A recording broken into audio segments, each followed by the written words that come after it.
여러분 안녕하십니까. 오늘이 벌써 8월 11일이네요. 8월 11일 주일입니다. 오늘도 여러분들과 함께 이사야 강의 40장을 시작할 차례입니다. 어젠가 그제부터 아침이 조금 신선한 느낌을 좀 주긴 해요. 그래도 낮에는 폭염이 우리를 매우 힘들게 합니다. 여러분들 막바지 더운 여름 무더위를 잘 이기시고 지혜롭고 슬기롭게 건강을 잘 지키셔서 마지막 남은 여름 건강을 잘 지켜주길 바라고, 오늘도 이사야 40장 여러분들과 함께 나누기로 하겠습니다. 이사야 40장은 유다가 아수르의 침공에 의해서 상당히 어려운 권경을 치르고, 그 와중에 또 히스기야 왕이 병중에 있어서 그 병을 나음을 받고, 그러한 와중에 하나님이 히스기야 병도 고쳐주고 아수르 왕의 모든 그 괴계를 물리쳐서 예루살렘이 요사이 하나님의 보호하심 아래 안연한 삶을 살아갈 수 있는 그런 시간이 됐죠. 그래서 금년, 1년, 2년, 3년의 새해의 징조도 보여줬고, 아하스의 일령표도 보여준 그런 말씀이 39장까지 살펴본 말씀에서 있었습니다.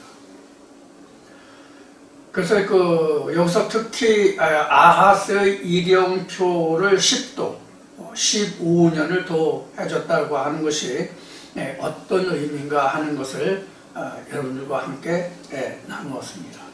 그러니까 죄악을 씻어주신 것이죠. 그래서 죽을 병을 히스기야를 15년을 더 살게 한 이런 말씀을 우리가 살펴봤습니다. 그래서 이제 이사야 40장에서는 이러한 예루살렘의 하나님의 은혜가, 하나님의 위로가 기록되는 그런 말씀이 이제 이사야 40장이 되겠습니다.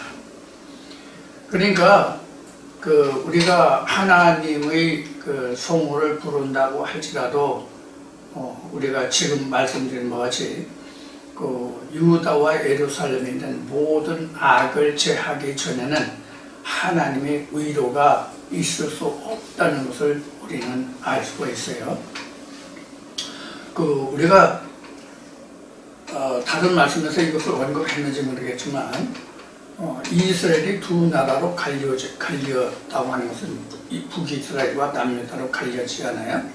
이렇게 두 나라로 나누어지는데, 이것을 우리가 보면은 율법과 진리로 볼 수가 있습니다.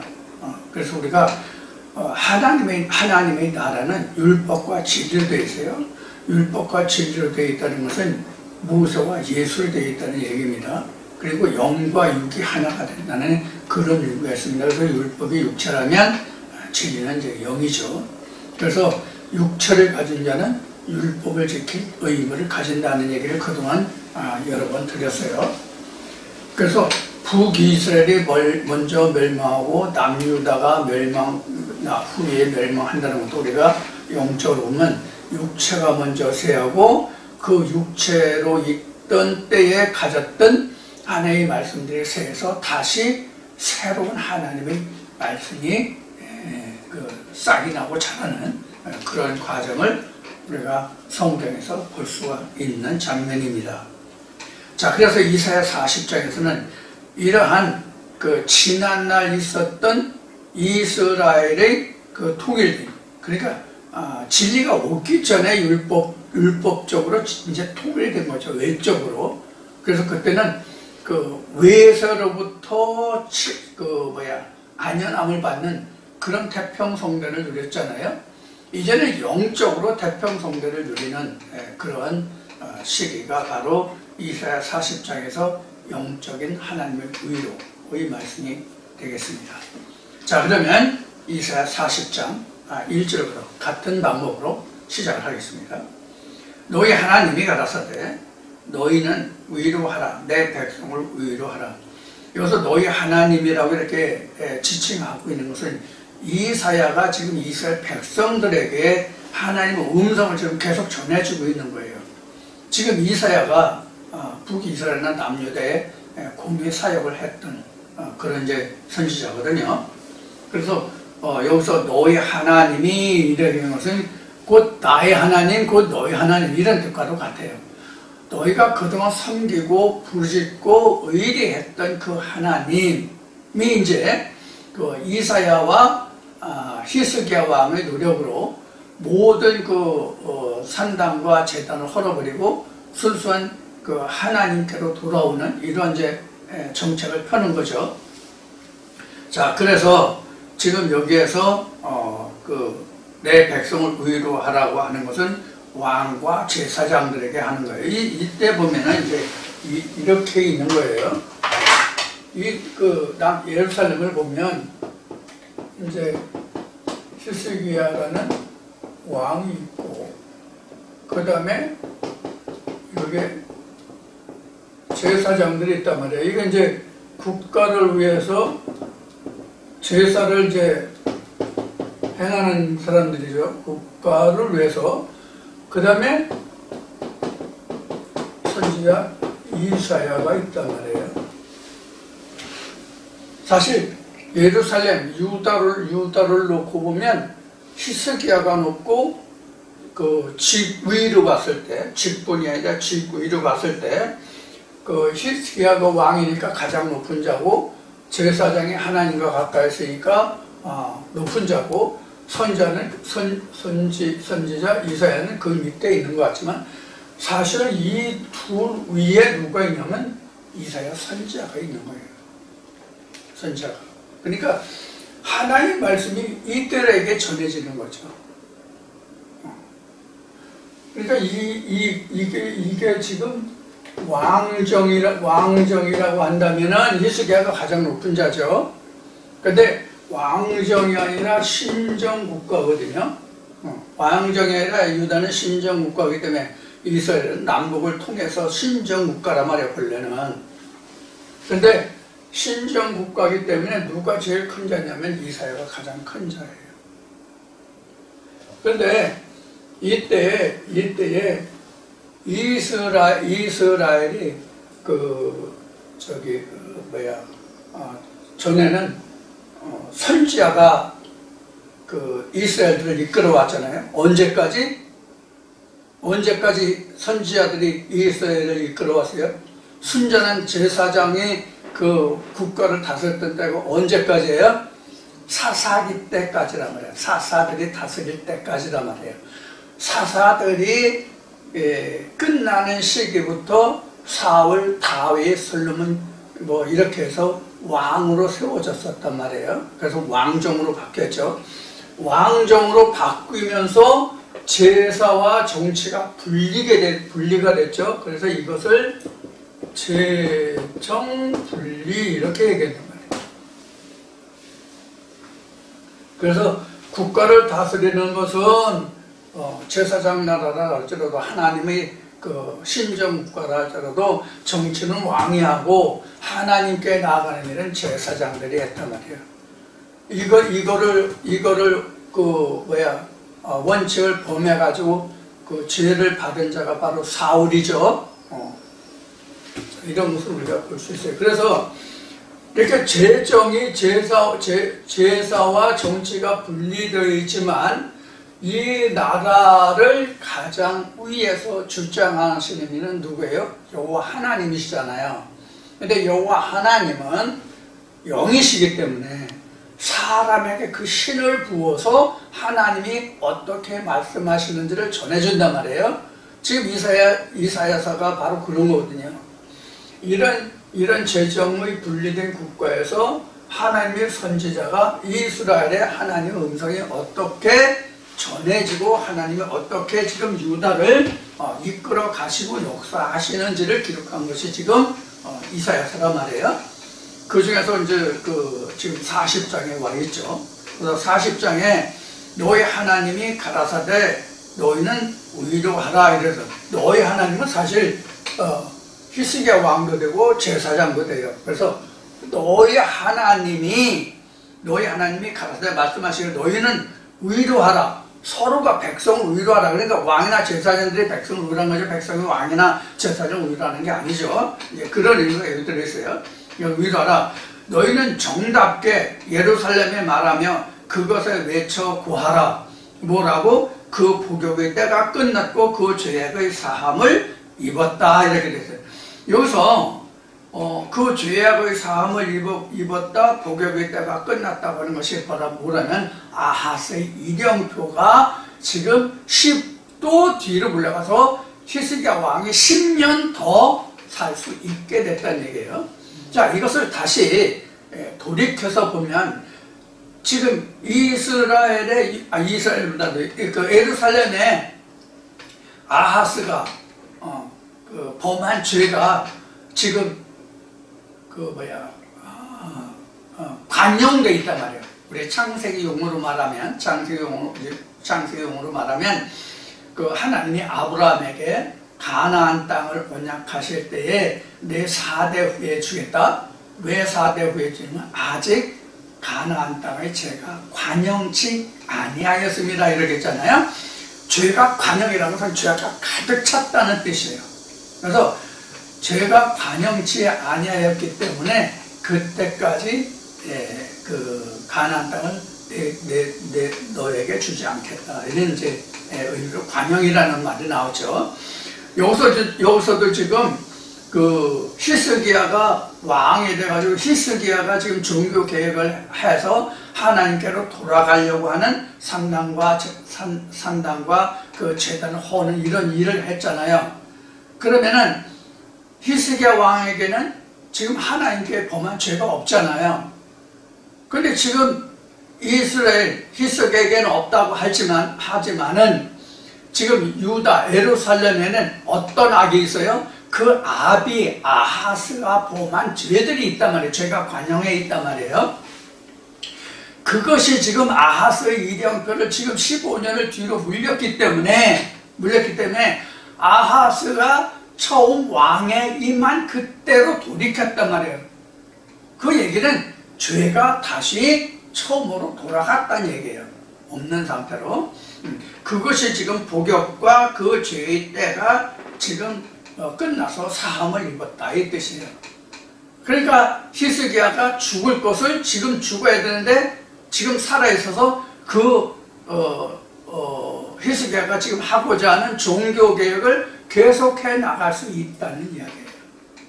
그런 의미가 지금 2절에 지금 기록하고 있는 복역의 때가 끝났고 죄악이 지금 사함을 입었다 하는 뜻이에요.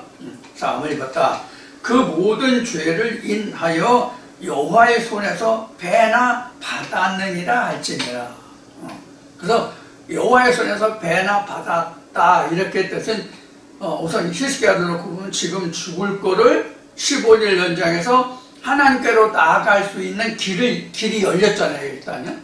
그래서 히스기야로 보면 종교개혁을 할 수 있는 일단 앞으로 얼마나 살지 모르겠지만 지금 죽을 거를 15년은 늘려줬으니까 15년 동안은 지금 히스기야가 전심전력을 다해서 하나님을 청정할 수 있는 시간이 생긴 거잖아요. 그래서 이제 히스기야로 보면 우선 할 수 있는 일이 그렇게 됐고 지금 죽을 거를 15년을 더 살게 했으니까 그 15년에 대한 것이 지금 늘어났잖아요.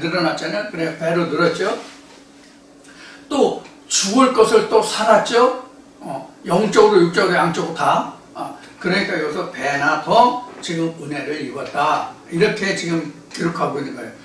그러면은 히스기야나 이 한 사람만 두고 히스기야나 제사장만 두고 하는 얘기하면 이스라엘 백성들도 마찬가지란 말이에요. 왕이 죽는다고 하는 것은 그 나라에 그만큼 슬픈 일이에요.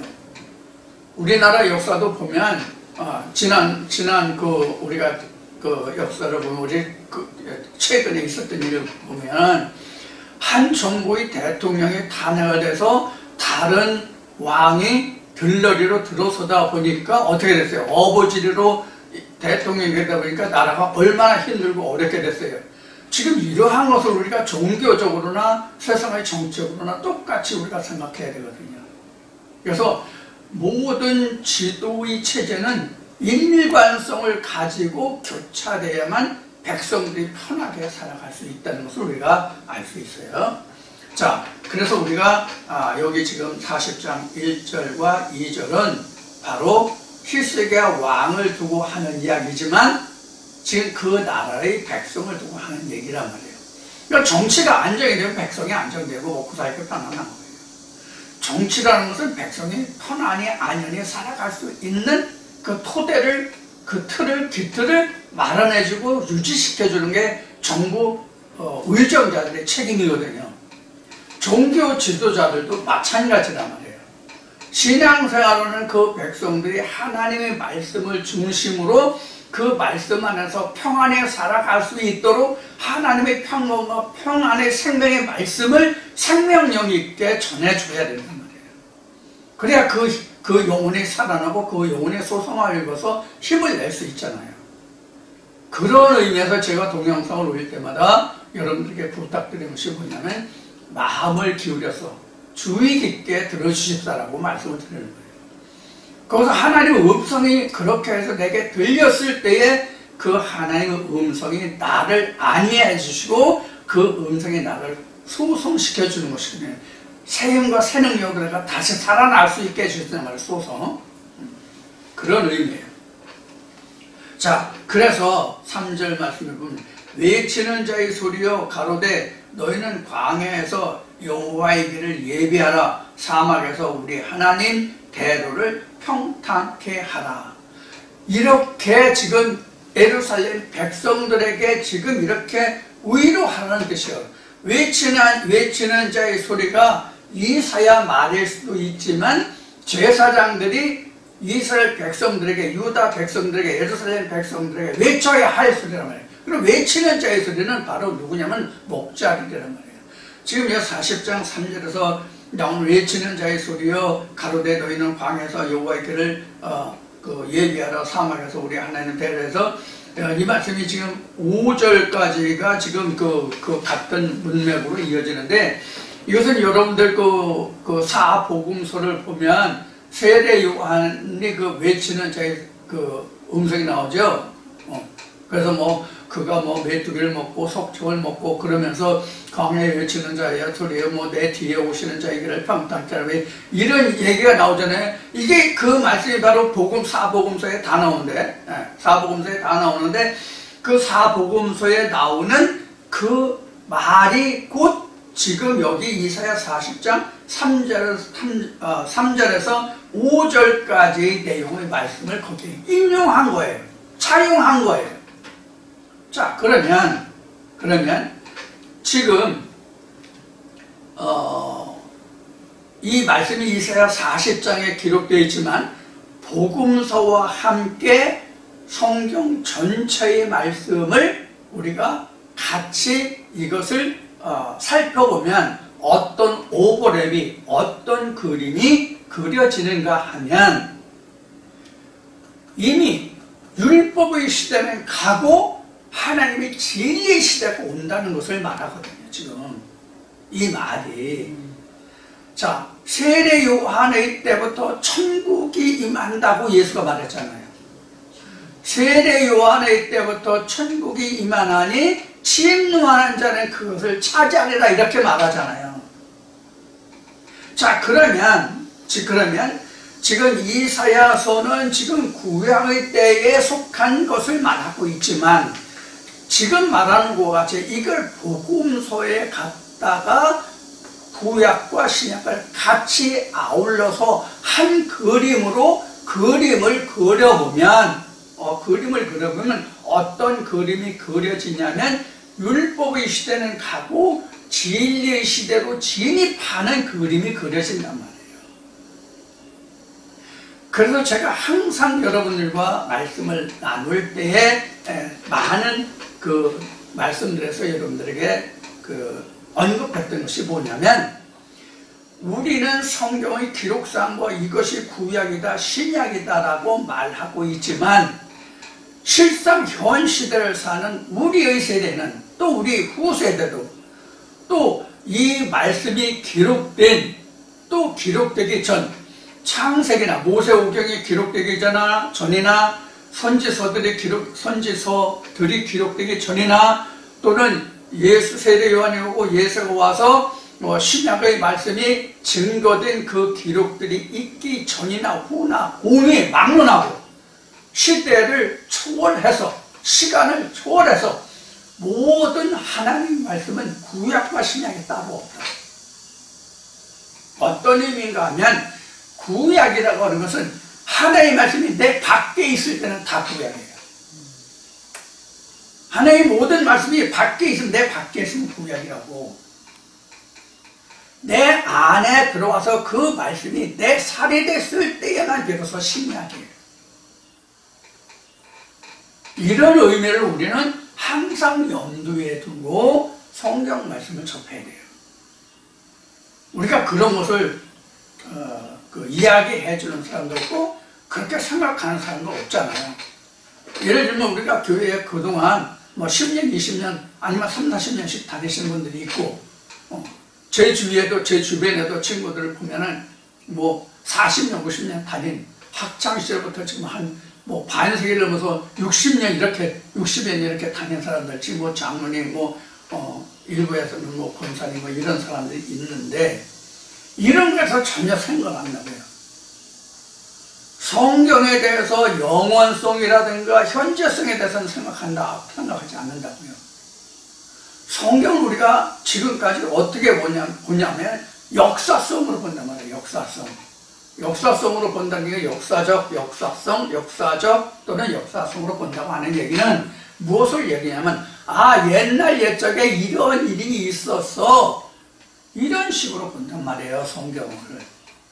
이게 신학이라고. 이게 신학이란 말이에요. 그래서 지금 이사야 40장 3절부터 5절까지 있는 말씀을 우리가 사복음서를 통해서 시간과 공간을 초월하는 현재성으로 지금 말씀을 드렸잖아요. 성경은 이와 같이 현재 나와 어떤 상관관계의 말씀으로 맺어질까 하는 거예요. 항상 우리는 이 부분이 굉장히 중요해요. 이 마인드가 굉장히 중요하다고.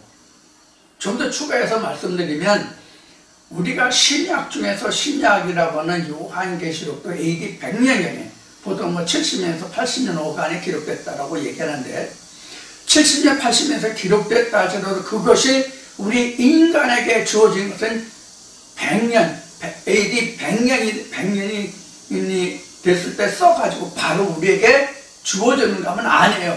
훨씬 시간이 수백 년이 흘러서 우리가 현재 볼 수 있는 성경화된 거로, 문자화된 거. 우리가 루터의 종교개혁이라고 얘기하지만 루터가 종교개혁한 게요.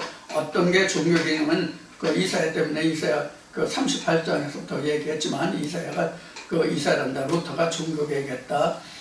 칼빈이 어쨌다 하는 이야기를 신학에서는 많이 하지만 또 그래서 세상에서도 또는 일반 대학 신학과에서도 그런 것을 많이 언급하지만 그 종교개혁이라는 게 루터 같은 경우에 종교개혁이라는 게 제사장들만 이 성경을 보던 것을 그때 당시에 독일어죠. 독일어나 외국어로 번역해서 누구든지 성경을 볼 수 있게 했던 그 시작을 우리는 종교개혁이라고 말할 수가 있어요. 그러나 그것은 종교개혁이 아니다라고 말씀을 드렸죠. 이미요. 이사야 38장을 하면서 그것은 종교개혁이 아니다. 종교개혁이라는 것은 누구나 성경을 볼 수 있는 것 자체도 종교개혁이 되겠지만 근본적인 종교개혁은 글이 없어도 문자가 없어도 그 말씀을 듣고 하나님의 말씀을 듣고 인간적인 교훈과 사람의 교훈과 세상의 교훈이 아니라 하나님의 교훈으로 변화돼서 내가 변화되면 내가 하나님의 말씀으로 입으면 그것이 종교개혁이라는 말씀을 드렸잖아요. 그것이 지금 이사야 40장에서 외치는 광야에 외치는 자의 소리라는 얘기고 너희는 내 백성을 의로하라는 뜻이에요. 자, 그러면 이때 당시에는 히스기야나 제사장들이나 이사야나 이 사람들은 그 부리꽃 그 전할 그 대상이 있기 때문에 너희 백성을 위로하라, 그들에게 이렇게 전하라 하는 말씀이 될 수 있잖아요. 이해되잖아요. 그 내용이. 그럼 현재 우리가 각자에게서는 누구에게 이것을 네 백성에게 전하고 위로하고 그들에게 평강과 평화로 여호와께 돌아오라고 말할 수 있느냐 하는 거예요. 그거 자기 마음이에요. 그럼 우리는 자기 마음에 무엇이냐면 누구든지 각자의 마음에 수많은 백성들이 있다고. 수많은 백성들이 있어. 마음이라는 한 그릇에 그 생각과 생각들이 생각이 생각을 낳고 생각이 생각을 낳고 이 생각 저 생각 그 생각이 또 생각을 낳고 하는 것을 낳는다고. 그것이 세상의 것도 있고 하나님의 성경 말씀에 관한 것도 있고 자기에 관한 것도 있고 가족에 관한 것도 있고 자기 삶에 관한 것도 있고 무수한 삶 속에서 그 백성들이 무지 많다고. 엄청나게 많아. 마음이라는 그릇의 한 그릇 안에. 근데 우리는 그동안 신앙생활을 하면서 얼마나 많은 말씀들을 들어왔어요. 얼마나 많은 말씀들을 들어왔냐고. 그 말씀이 나를 대적해서 그 말씀이 나를 죽이든지 살리든지 그러한 상태가 돼야만 내가 그 생각과 그 말씀과 그 지식에 대해서 다시 한번 돌아보게 되거든요. 이게 방금 전에 하나님이 아브라함에게 말씀하신 가나안 땅의 지혜가 아직 관영치 아니하였다 이 뜻이에요. 우리도 지금까지 신앙생활을 하면서 무수하게 많이 접하고 섭렵한 그리고 자기가 겪고 사람마다 나름대로 체험이 다 다르잖아요. 그 체험을 통해서 얻은 하나님의 지식이든지 자기 지식이든지 많은 것들이 있잖아요. 그것을 다 이 뒤에 나오는 것을 다 그것이 이제 자기 백성이 되는데 그것이 산이 되고 골짜기가 돼요. 어떤 것은 커진 말씀이 있고 어떤 낮은 말씀이 있단 말이에요. 이것을 다 평탄케 골라야 된단 말이에요. 자, 그 말씀이 어디냐면 4절 보면 골짜기마다 도도해지며 작은 산마다 낮아지며 구르지 않은 곳이 평탄케 되며 험한 곳이 평지가 될 것이요 여호와의 영광이 나타나고 모든 육체가 그것을 함께 부르라. 대저 여호와 이미 말씀하셨느니라. 이렇게까지 되는 이게 바로 평강과 평안이에요. 하나님 나라에서는 높은 자도 낮은 자도 높은 자도 낮은 자도 없어요. 다 똑같아요. 이퀄해요. 율법으로는 높은 자도 있고 낮은 자도 있어요. 진리에서는 높은 자가 낮은 자가 없어요. 그래서 그 구약 어느 말씀에 보면 그 결국 마지막 날에는 뭐 제사장이나 백성이나 일반이라는 말씀이 있잖아요. 제사장은 더 높은 게 아니에요. 우리가 이제 바울 서신에 보면 이제 그 하나님이 예수 그리스도가 그 우리에게 직분을 줬는데 그 예수 그리스도 한 성령이 우리에게 목사와 장로와 그 집사와 말씀 전하니와 뭐 교사와 이런 것을 줬어요. 한 목자로 인해서, 예수 한 목자로 인해서. 그러면 우리 교회의 제도를 보면 목사가 있고 장로가 있고 집사가 있고 뭐 성도가 있고 뭐 그 교계에 따라서는 뭐 집사도 안수 집사가 있고 일반 집사가 있고 그 집사도 또 안수 집사는 평생 집사인데 일반 집사는 그 매년 집사 직분을 줄 것인가 안 줄 것인가 하는 것을 매년 그 결정하는 이런 이제 일들이 있고 그 일반 또 감리교를 그런 데는 또 일반 다른 교회에서는 남자는 집사, 안수집사, 그 다음에 장로 이런데 감리교회 가서는 남자도 권사 직분이 있어요.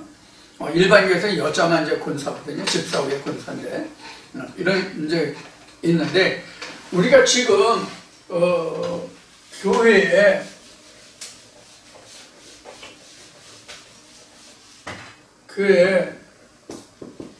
목사, 장로, 권사, 집사, 성도 이렇게 있잖아요. 이게 직위가 아니라고요. 직위가 자리 위가 아니라 직분이라고. 분. 이게 직분이라고. 직분. 목사 높은 게 아니에요. 장로 높은 게 아니에요. 권사, 집사, 성도는 맨 아래고 이런 뜻이 아니에요. 이것은 바울 서신에 잘 기록되는 것이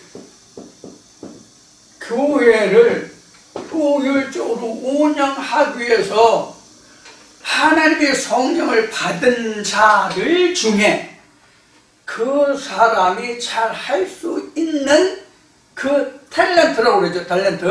달란트를 쫓아서 어떤 사람은 하나님 말씀을 잘 설명해. 그러면 너 목사해. 어떤 사람은 그 사람을 잘 위로하고 다독여주고 이런 사람을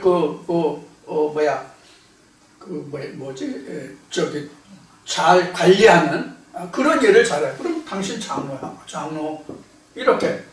그리고 이 권사는 어떤 일을 권면하고 뭘 하고 사람의 힘을 북돋우고 그럼 당신 권사해.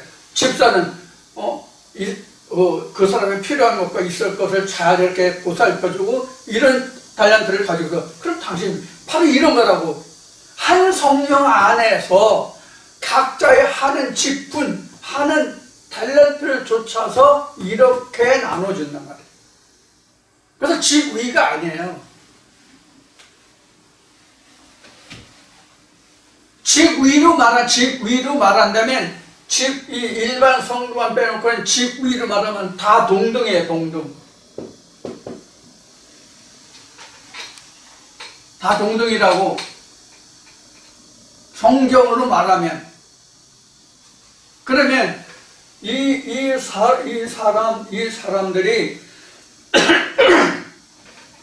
사람들이 바로 뭐냐면 이 사람들의 이름이 교회예요.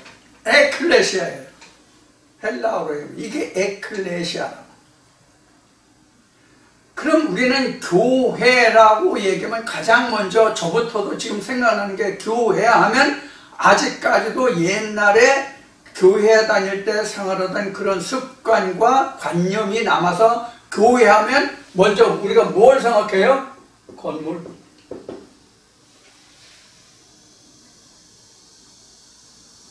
이 건물을 생각하거든. 근데 이것을 폐한 자가 누구예요? 폐한 자가 누구예요? 예수잖아요. 이 성전으로 내가 사흘 만에 다 사흘 만에 세울게요. 이게 교회란 말이에요. 이게 교회라고.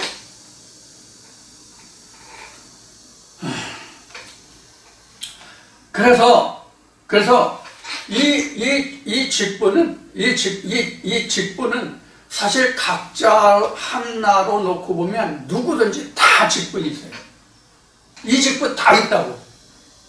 말씀들이 내 안에서 이렇게 역사하는 거예요. 이 직분 다 가지고 있다고. 이 직분.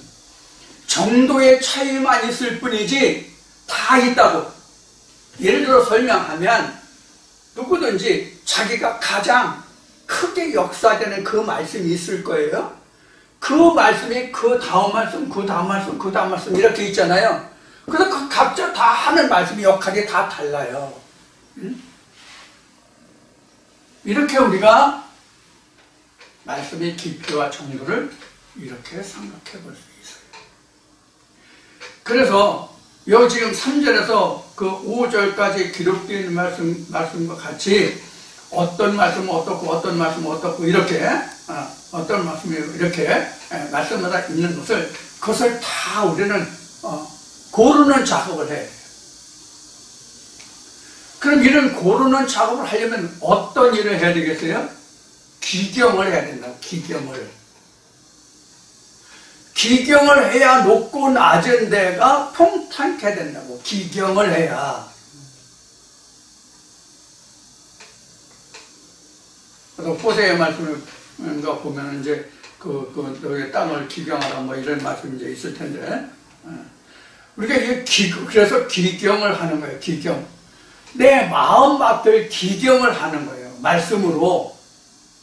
그래서 땅을 기경한다는 뜻은 높고 낮은 곳을 평탄케 하는 것도 있지만은 땅을 기경하면 밭가다 엎으면 뭐가 첫 번째로 달라지냐면 땅의 모든 잡초가 죽어요. 땅을 기경하면. 땅을 계속 갈아엎으면요 풀이 나서 자라다가 다시 말르고 자라다가 다시 말르고 풀이 어느 정도 자라면 또 갈아엎고 풀이 어느 정도 나면 갈아엎고 이것이 우리가 기경한다는 것이 뭐냐면 기도와 말씀의 묵상이에요. 우리는 이것을 항상 기억하면 안 돼요. 그러면 높고 낮은 데가 평탄해지는 거예요.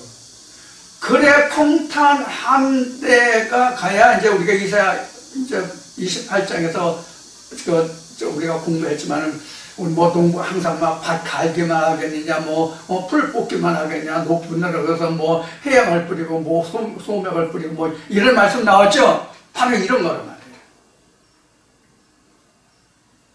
그래 평탄케 되는 거예요. 근데 실제로는 우리가 농사 짓는 것으로 말하면 밭을 기경해서 평탄케 하잖아요. 평탄한 데다가 곡식을 심을 수가 없어요. 실생에서 농경에서는. 노는 평탄케 하고 심지만 밭에서는 절대로 평탄한 데서는 작물을 키울 수가 없어요. 왜? 배수가 잘 안 돼. 배수가. 물이 잘 빠지지 않는다고. 그럼 뿌리가 썩어서 작물이 원활하게 자라지 않아요. 그래서 실제 농경에서는 밭을 갈아서 평탄케 했으면 이걸 이제 지금은 로타리 한다고 그러는데 옛날에는 쟁개로 갈아엎었거든요. 그래서 이제 성경에는 기경이라고 나왔지만 오늘날은 이것을 이제 로타리 한다고 그래요. 그래서 그 땅을 완전히 갈아봐도 곱게 부서뜨려서 두둑이 있고 고랑이 있고 이렇게 된단 말이에요.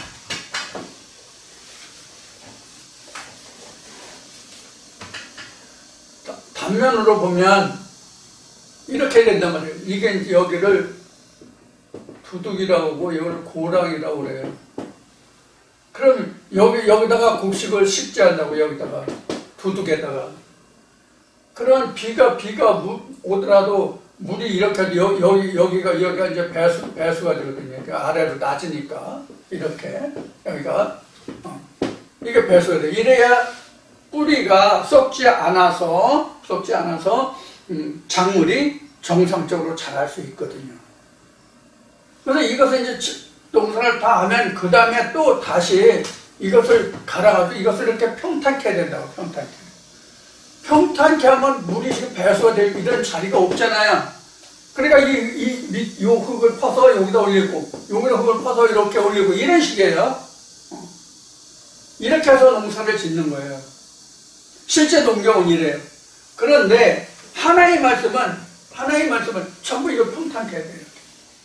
하나의 말씀 무조건 평탄케 해야 돼요. 밭을 깔아서 이렇게 평탄케 해야 된다. 그러니까 우리가 좀 전에 제가 어떤 말씀은 사람에 따라서 크게 역할하고 어떤 말씀은 적게 역할하고 그 중요도가 자기가 이런 얘기를 했잖아요. 크고 작다는 얘기는 어떤 뜻이냐면 자기 마음속에 더 많이 자리 잡고 있다는 뜻이에요. 여기서 이제 다 시작하는 말씀과 또 말씀을 듣다 보면 어떤 말씀이 그 사람의 마음을 주로 역사하고 이끌어가는 그런 말씀이 작용하잖아요. 사람마다. 그런 말씀이 있다는 것이지 그게 더 크다는 얘기는 아니에요. 다른 말씀이 있다면 그 사람의 마음에서 뭐 생각날 수도 있고 그렇지 않을 수도 있고 그런 말씀과 항상 자기 마음에 사로잡혀 있는 말씀이 있다면 우리가 항상 사로잡혀 있는 말씀이 나를 우선 이끌어고 나를 붙들어 주잖아요. 그러니까 이런 말씀은 더 크고 어쩌다 생각날 수도 있고 생각나지 않을 수도 있고 이런 말씀은 자꾸 그런 뜻이 아니란 말이에요. 왜냐하면 똑같은 말씀이야. 똑같은 말씀인데 각자를 가장 많이 주장하는 말씀과 그렇지 못한 말씀이 있다는 뜻이에요. 그래서 결국은 같다. 이렇게 되는. 그것을 이렇게 놓으면 안 된다는 얘기예요. 그러니까 결국은 하나님의 말씀에서는 자, 그런 것을 우리가 이사야 40장 3절에서부터 5절까지 우리가 볼 수 있는 말씀입니다. 그래서 높아지는 것이 있으면 낮게 하고 낮아지는 것이 있으면 우리가 끌어올려야 돼요. 항상. 그래서 말씀을 보면 너는 뭐하니 저 아래로 가라, 너는 뭐하니 이 위로 올라라, 자리에 대해서 복음서에 그 예수님이 하신 말씀 있잖아요. 바로 이것과 같아요. 그래서 이제 이런 것들을 들어서 일반 이제 교회에서 하는 이야기들 들어보면 뭐 길을 가다가 뭐 어떤 뭐를 하다가 어떤 사람을 만나서 그 사람에게 그 마음에 감동을 얻으면 오늘 만난 그 사람이 나에게 뭐 예수였어, 이런 이야기를 하는 사람들이 많이 있거든요. 그런 얘기 저 많이 들었는데 여러분들은 어떠신지 모르겠어요. 그런 것을 말하는 게 아니에요. 그런 것을 말하는 게 아니에요. 여기서 지금 예수라는 말이 나왔잖아요. 예수라는 말이 나왔잖아요. 예수라는 말이 나오는데 예수는 하나님이 말씀, 성경 말씀 속에 숨어져 있는 생명이 되는 말씀이 예수예요. 성령이란 말이에요, 그게. 그 성령이 내게 와서 내게 와서 내 마음속에 자리잡고 그 말씀이 내게 있으면 이것을 요한복음 1장에서 기록된 바같이 말씀이 육신을 입은 거라고 하고 성령이 스승되셔서 나를 가르치는 찬송과 같은 말씀이 되는 거예요. 예수가 사람이 아니란 말이에요. 하나님의 말씀이 예수란 말이에요.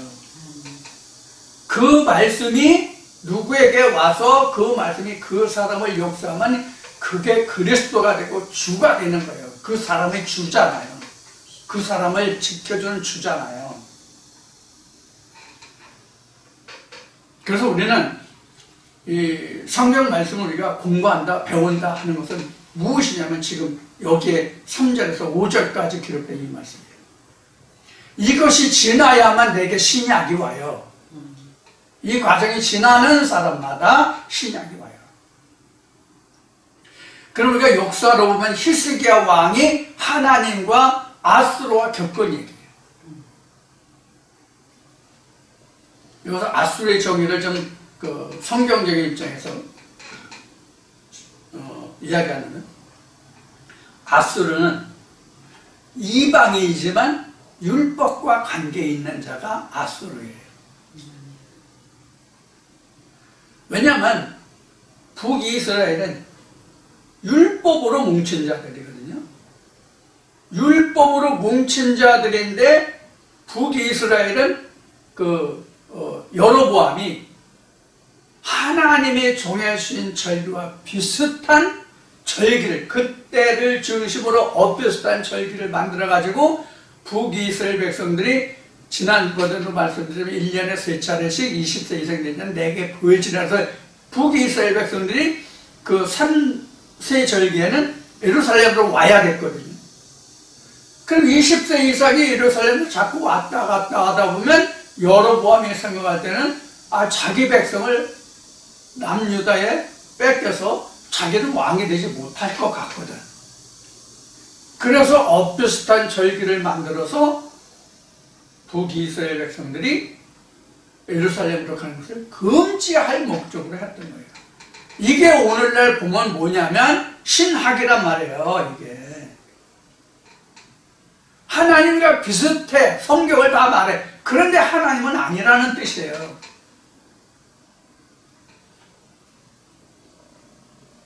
이렇게 지금 이스라엘이 변화된 것이 지금 우리가 성경에서 보는 북이스라엘과 남유다예요.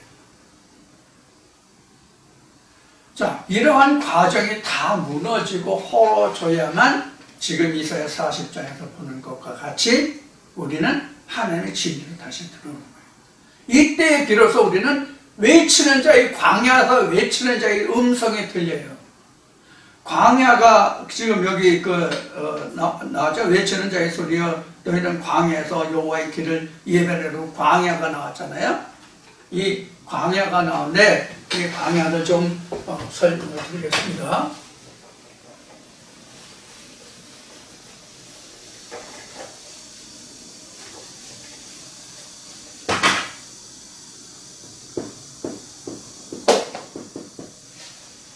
거기 광야만 나왔나? 광야, 사막.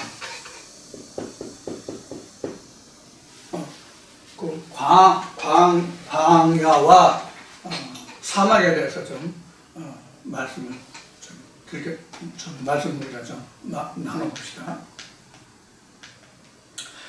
이 광야라고 하는 것은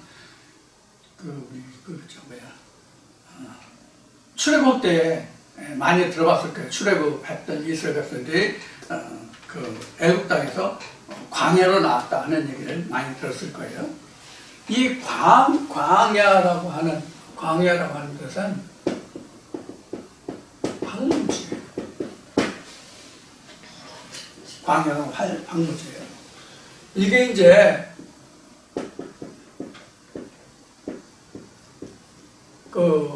영어로 나오면 와일드리스 이렇게 이제 나왔어요.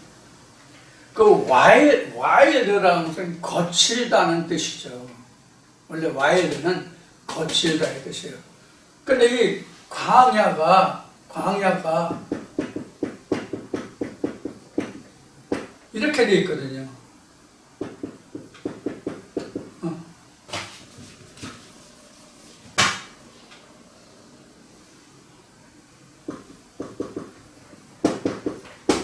광야 이래 됐단 말이에요. 이 광야는 지금 이게 햇빛이 장이나 뜨거워서 그런 이제 땅이 광야예요. 그러니까 이 광자라는 의미를 어떻게 보냐면 넓은 땅인데 이제 이 그리는 광을 봅시다. 광이 사실은 이거거든요. 이렇게. 이건 해를 얘기하고, 이건 집을 얘기하고, 이거는 이제 황량한 들판을 얘기하는 거예요. 누르왕자잖아요. 그러면, 넓은 들판에 어떤 그늘이 있어요. 집이 있어요. 집이 있는데, 이게 해로 완전히 쪼여가지고 엄청 덥고 뜨거운 그것을 이야기해요. 이 의미로 보면. 근데, 영어로 보면 와일드는 있어요. 와일드라는 것은 거칠다, 또 재배하지 않는다, 그런 뜻이거든요. 그런 뜻인데 이게 히브리어는 이게 미드바르예요. 여러분들 미드바르라는 얘기를 아마 제가 하지 않았어. 미드바르라는 얘기를 많이 들으셨을 거예요. 근데 이 미드바르라는 이야기는 이게 히브리어를 내용을 살펴보면 어떤 의미냐면 목축들이 끌려나가는 땅이라는 의미도 들어있고요. 이 광야라는 말이. 그러니까 목축이 끌려나가는 땅이라는 그 말이 있어요. 자, 그럼 목축이 끌려나간다의 뜻은 어떤 의미를 가지고 있냐면 이게 목초지라는 뜻이기 때문에 짐승들을 끌고 나가는 땅이라고 이야기하는 거예요.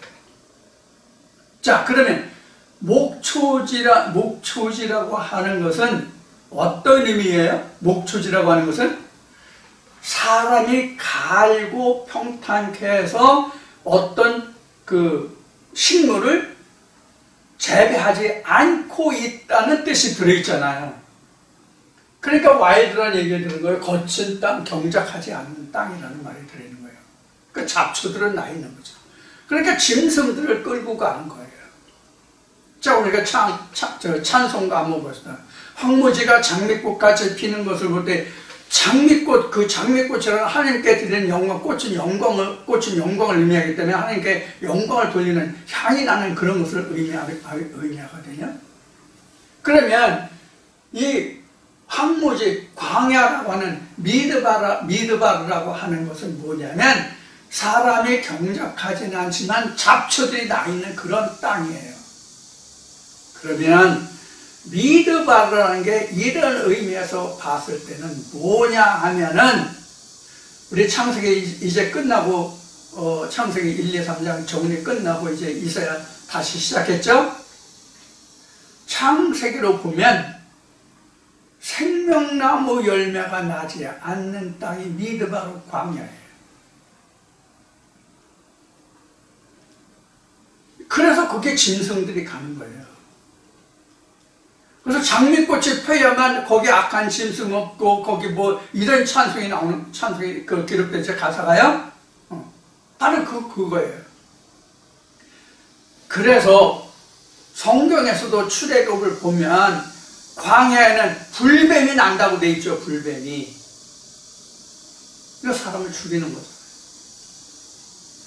자, 그래서 지금 이 광야라고 하는 것은 바로 이러한 목초지. 그러니까 짐승들이 끌려 나오는. 그러니까 우리가 그 하나님의 목자에게 이끌리지 않으면 다 성경에는 다 그 짐승이잖아요. 이 뒤에 이제 40장 뒤에 이제 나와요. 그렇게 이제 짐승을 이렇게 끌려 나가는 거예요. 짐승이 끌려나가요. 짐승이 먹이는 땅이 바로 광야예요, 사실은. 이스라엘 백성들은 광야에 나와서 하나님의 말씀을 받았다는데 광야에서 그렇게 힘들고 어렵고 먹을 게 없기 때문에 하나님을 부르짖은 거란 말이에요. 그래서 이스라엘 백성들이 광야에서 어디를 동경했어요? 애굽을 동경했잖아. 먹을 거 없고 살아가기 힘들고 떼약 끝에 있으니까 우리를 왜 여기로 이끌어 왔느냐? 우리 애굽에 있을 때가 더 좋았다 이렇게 얘기하는 거예요. 그러면 이사야 지금 38장에서부터 좀 근본적으로 나오고 있는 이 말씀 보면 히스기야의 종교 계획을 지금 여기서 부각시키는 말씀인데, 그래서 이제 40장 3절에서 5절까지 그 사복음서에서 기록하기는 외치는 자의 소리, 광야에 외치는 자의 엘리야 이야기하잖아요. 이게 이제 하나님의 말라기에서 이야기한 내가 두렵고 힘든 그런 날이 이르기 전에 내가 엘리야를 너에게 보낸다고 하는 약속이잖아요. 그 약속의 성취잖아요. 자, 그러면 우리는 이 광야에 하나님의 말씀을 우리가 여기서 이스라엘 백성들 실제로 광야에 나와서 하나님의 계명을 모세를 통해서 이제 이스라엘 백성의 수위를 받게 되잖아요. 그럼 그게 뭐냐 하면 이 잡초들을 제하기 위한 하나님의 선물이에요. 하나님의 말씀이. 그래서 광야에서 우리는 무엇을 배우면 농경법을 배워요. 역설적으로 광야는 농사지을 수 없는 곳이지만 여기서 하나의 말씀을 들어서 잡초를 제하는 법을 배우는 거예요. 그래야 우리가 가나안 땅에 들어가는 거예요. 이게 각자에게도 똑같아요. 이 역사에서는 똑같아요. 근데 거기 보면 그 광야에서 3절에요. 광야에서 여호와의 길을 예비하라. 사막에서 우리 하나님 대로를 평탄케 하라 이렇게 나왔잖아요. 근데 이 사막이라고 하는 것은 뭐가 사막이냐면요, 아무것도 없는 게, 잡초조차도 없는 게 사막이에요.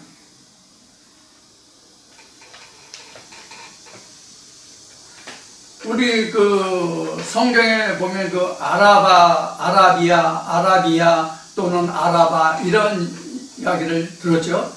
우리가 현재 지역적으로 봐서 중동 그쪽, 사우디, 이라크, 이란, 뭐 에집트, 이렇게 있는 그쪽을 우리가 아라비아라고 얘기하잖아요. 이 아라바라는 얘기가 물이 없고 사막지대라는 얘기거든요. 우리가 광야라는 말과 사막이라는 말을 우리가 구분해야 돼요. 사막은 아예 아주 아무것도 없는데요.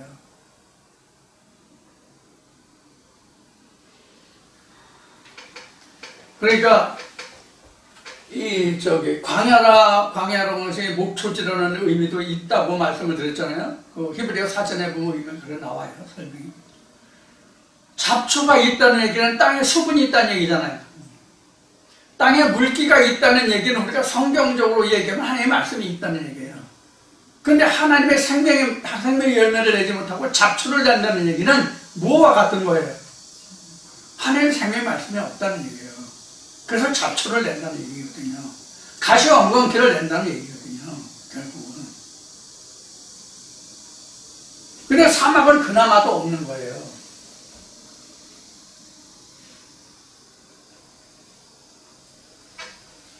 이제 이렇게 해서 지금 그 40장 3절에서 기록한 그 예비하라, 그 광야에서 여호와의 길을 예비하라, 사막에서 우리 하나님의 대로를 평탄케 하라.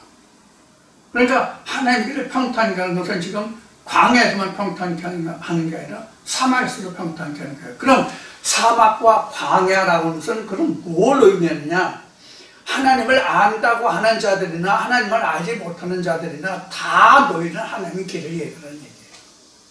결국.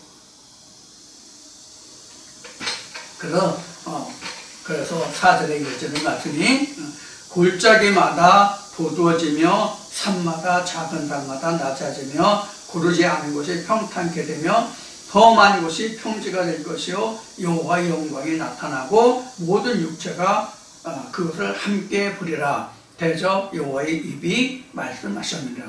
여기서 여호와의 영광이 나타나고 모든 육체가 그것을 함께 부리라 그랬잖아요. 모든 육체가 그 영광을 함께 부리라.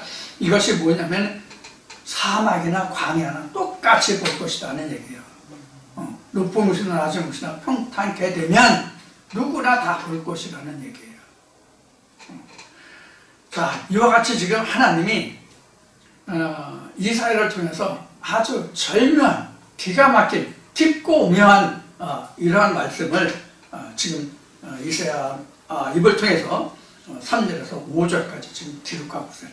이 말씀은 이미 수천 년 전에 기록된 거지만 방금 전에 말씀을 드렸듯이 예수가 2000년 유대 땅에 왔을 때도 이 말씀이 인용이 됐고 현재 우리가 사는 이 시대에는 하나님의 음성을 듣고자 하는 누구에게든지 다 응해지는 거예요. 물론 이때도 똑같이 응해지는 말씀이었지만 지금 특히 그러하다는 거예요. 지금 특히 그러하다는 얘기는 어떤 의미인가 하면 지금 우리가 신약 구약에 다 이렇게 우리가 문자화돼서 뭐 영어든지 한글이든지 아니면 일본어든지 뭐 어떤 나라 언어로든지 간에 다 지금 성경이 이렇게 지금 발간되어 있잖아요. 누구든지 마음만 먹으면 자기가 믿고 알고자 한다면 누구든지 성경을 접할 수 있는 시대잖아요. 그러면 누구든지 이 말씀을 자기가 들을 수 있다면 직접 들으면 더 좋겠지만 누구를 통해서 듣든지 간에 그것을 받아들이고 깨달을 수 있고 그것을 자기 마음의 밭에 심을 수 있다면 이와 같이 된단 말이에요. 이게 오늘날 우리에게 정말로 복된 말씀이 되는 거예요. 그래서 이게 복음서예요. 복음서가 조금 전에 이 이사야 선지자가 한 말을 그 세례 요한이 인용해서 했기 때문에 그것을 사복음서에 나왔다. 이렇게 사복음서를 언급했어요. 사복음서를 언급했는데 모든 성경 66권이 다 사실은 복음서잖아요. 어떤 말씀을 통해서든지 간에 이사야 선지자가 말하게 한 하나님의 음성이 40장 3절부터 5절까지 지금 기록이 되어 있는데 이 말씀이 이루어지는 어떤 말씀이 있다면 다 똑같은 말씀으로 역사된단 말이에요. 그러니까 어느 말씀이든지 다 복음서가 되는 거죠. 복음이라고 하는 것은 하나님의 음성, 하나님의 말씀이라는 뜻이 사실은 복음이잖아요. 너 이렇게 하면 저렇게 하면 어떻게 하면 잘 먹고 잘 살아 너 뭐가 되고 성공할 거야. 이게 복음이 아니라 하나님의 음성을 하나님의 음성으로 듣게 되는 그 자체가 복음이란 말이에요. 그것을 우리가 수천 년 전에 하나님이 이사야의 입을 통해서 말씀하게 하셨지만 지금 우리가 그때 기록된 이 말씀들을 통해서 하나님이 이스라엘을 어떻게 징치하시고 그들을 어떻게 다시 살리시는지 이런 것을 우리가 이 말씀을 통해서 우리가 잘 볼 수가 있습니다. 자, 그러면 지금 이사야 30장 1절부터 5절까지 기록된 말씀이 그 뒤에는 어떻게 하나님이 이사야의 입을 통해서 이스라엘 백성들에게 전하고 있는지 이 내용에 대해서는 잠시 쉬었다가 우리가 다시 나누기로 하겠습니다.